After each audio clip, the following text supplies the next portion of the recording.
Hello everyone, Alien Volt here, and I am playing Burstfire. Or should I say Misfire? Because that's exactly what this game has done. It's misfired. It has missed the mark. So let's take a look at what Burstfire actually delivers. Now this game has actually been labeled a Rainbow Six Siege clone, and for good reasons. They're both tactical shooters, and this game has basically mimicked everything that Rainbow Six Siege has, right down to the matchmaking.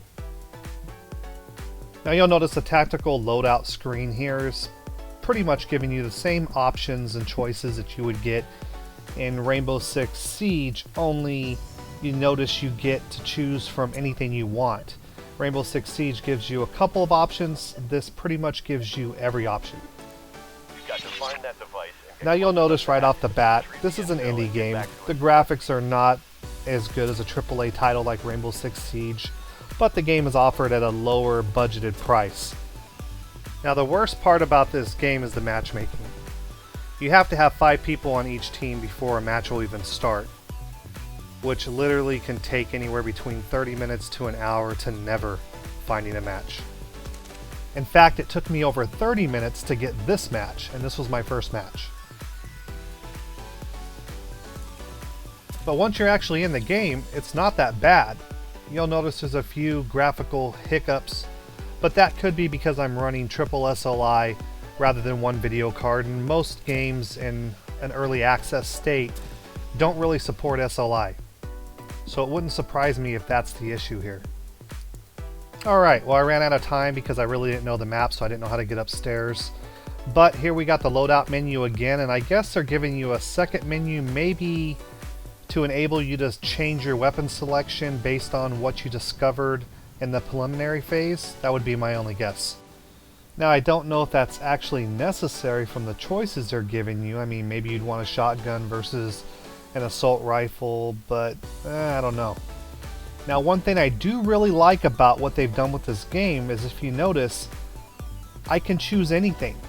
I can choose any weapon, you know, any type of grenade I want, whether or not I want to carry C4, breaching charges, it doesn't matter. I can carry it all. And it doesn't lock other people out of my choices that I select like Rainbow Six Siege does. That's a big plus. You're not locking someone else out of a class because of your choice. Let's move out, boys, I like that. Secure the intel. Alright, for our first round, I mean, the weapons don't look bad. The character animations aren't great, but it doesn't look bad. But I feel like I'm looking through a fishbowl. Look how the buildings are kind of V'd out from between the building and the fence here. I think it has to do with my field of view, I hope anyways. I mean, it's disappointing that the field of view would change my actual in-game view like that and distort it, but if that's the case, then it's a simple fix until they alleviate that problem. And let's see, yeah, that definitely looks a little better. That kind of feels pretty cheap, but maybe it's common. Now the other thing I don't like, and I don't know if this is done because some type of a camera, but you can see this little tag that's sitting there at the wall and at other locations. And I think that's something that's been marked by my team as we rolled through here. But it kind of threw me off there for a minute when I was looking at the enemy, and I thought that that was a blue tag as a friendly, but it's really not. I'm sure it's easy enough to get used to, but it made me hesitate just enough to where if he was actually there and not AFK in the menu, he would have probably killed me.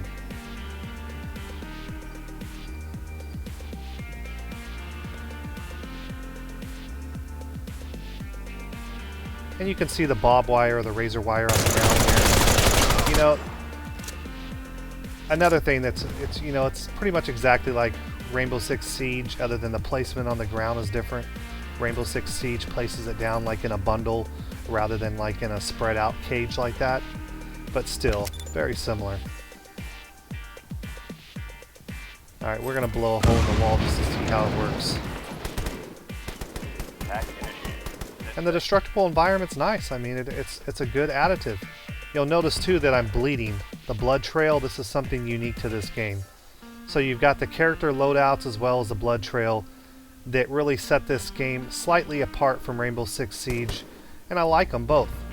In fact, I think they're improvements over Rainbow Six Siege, but everything else is going to be a downgrade.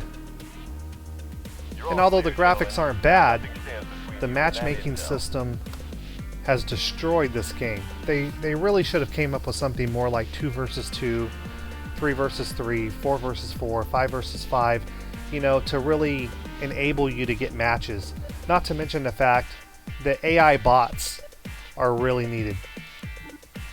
If you want to sell a game like this, you have got to be able to offer people gameplay. No one wants to play a matchmaking simulator. We want to play a game. And there you have it. That was my first round of Burstfire. And I just don't know if this game's actually going to make it or not. You know, it's got a lot of bad reviews, and rightly so.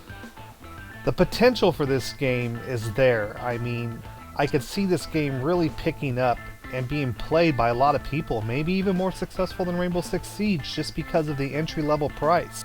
But that's only if the developers can get the formula right. And that remains to be seen. Alright, I hope you enjoyed this video. I'll see you next time.